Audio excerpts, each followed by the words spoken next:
Welcome to EdTech Websites. The purpose of this presentation is to share 3 EdTech focused websites and to share some positive and negative impacts that they can have on education.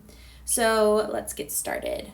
Our first one is Common Sense Education. This is specifically the Common Sense branch for education. You'll know it from Common Sense Media. They began as a website focused on reviewing books and movies and magazines and video games for parents, and now have a really great education section for educators where they also offer reviews on EdTech tools and ways to apply them in the classroom. They have a great branch talking about student privacy and what apps and websites are really high on the privacy and the COPPA laws for students, as well as a very comprehensive digital citizenship curriculum.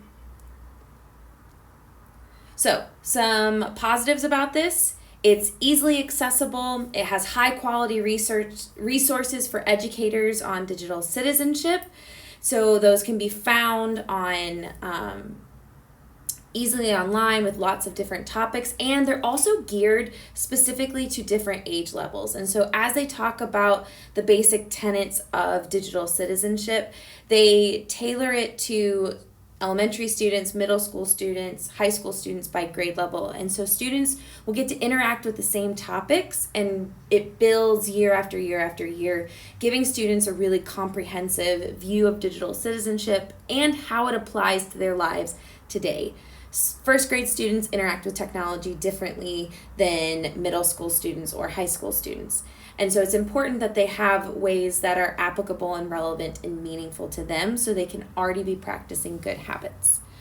Another positive is that the lesson materials support technology enhanced full immersion classrooms and digital immersion classes. So essentially the general in-person classroom as well as online learning classrooms. And so these materials are easy to access. They use platforms such as Google, which are readily available. People are familiar with how to use them, and so it really makes the information easy to use. And for teachers, it's on platforms that they're familiar with. It doesn't require a lot of training, so it's something that can be brought immediately into the classroom without extra PD, without extra trainings, taking time and learning how to apply these to the classroom.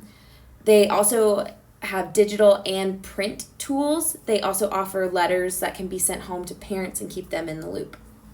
Another positive is that the tools focus specifically on privacy and security, one of the biggest issues in digital citizenship today, and that many students don't truly understand because the way that third parties buy and sell information, the way that entering and creating accounts on websites affects the student and their digital footprint isn't necessarily obvious to students until they're much, much older and understand more of how the internet and apps work. And so this is a really great way to be teaching them good, healthy habits on something that maybe isn't quite so accessible. Some negatives about this website: the way it's set up, it's more learning from media than learning with media. So the Google slide lessons are well made. However, it is very much so, here's a slide, watch the video, and now we're going to do the activity. And it's not necessarily how is using technology to create the learning. Also, the lessons don't promote student agency. They're not very open-ended. It's very much so, we're going to do this activity, and then you're going to do this activity, and then you're going to do this activity, and now we have learned and accomplished the learning target. The second website we're going to look at is Newsela. This is a really great website with articles that can be, the same article can be changed into different reading levels. So if you have students that are maybe spread across Lexile or AR, you can take the same topic, students can read the same thing, but they can have it on their reading level. And there's current events articles, there are articles geared specifically to science and social studies, really great resources to use in the classroom.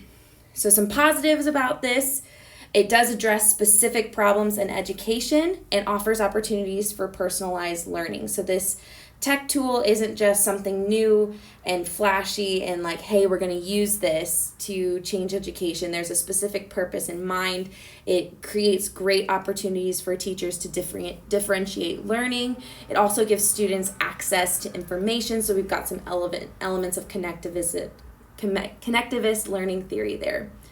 Also, the learning design is very forward-thinking, and it seeks to use research best practice. So instead of relying on cartoons or making things more kidified or overly gamified, it really is trying to bring the real-world experience of reading the news or reading an online magazine to students in a way that they can access.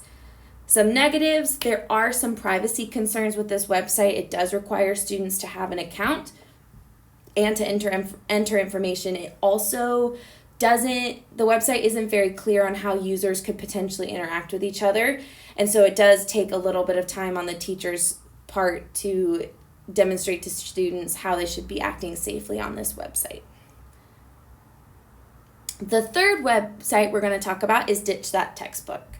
And so this is primarily a blog website. It started as a blog and a podcast, and now it has turned into a whole business. But it's really awesome because the idea is about shifting and changing education with technology, and how can we look to the future, and how can we take these amazing things that we have and we can begin building new curriculums that nobody has ever seen before in very practical and tangible ways.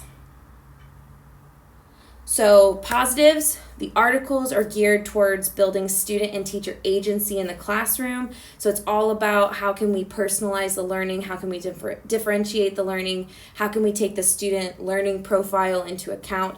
Very important things as we look to our future classrooms. And it's not about students being able to regurgitate information, but students being able to make meaning of information. And it really, really helps teachers to create that in their space. It also has a huge focus on learning with technology instead of from technology. And so the technology tool is used to transform the learning process instead of just watch the video or type on this digital worksheet. It's all about creating new products and about using the technology tools to enhance the learning experience for students. Also, the posts support educators in building technology-enhanced learning environments. And so it's about taking what you have and what's going on in the classroom and how can technology enhance it, not necessarily replace it.